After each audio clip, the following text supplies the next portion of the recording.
Iran is set to launch a legal case against a company owned by the British Ministry of Defence, the MoD, over an arms deal dating back to over 35 years ago.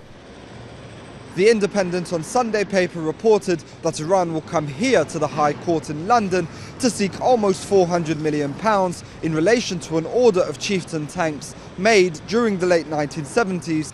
The Shah was soon overthrown by the Islamic Revolution led by the late Ayatollah Khomeini, and the International Military Services, the IMS, which is a front company for the UK's MoD, only ended up delivering 185 out of the 1,750 tanks and support vehicles agreed on in the contract.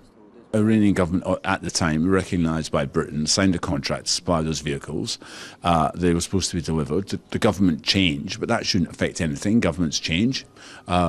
Clearly, though, however, the Iranian Revolution was the deciding factor in it, and they broke the contract. So I think it's clear that actually Britain would not have managed to deliver those weapons.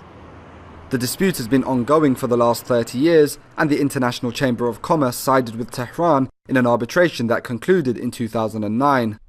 However, due to EU sanctions, more than £390 million placed into an Iranian account cannot be accessed.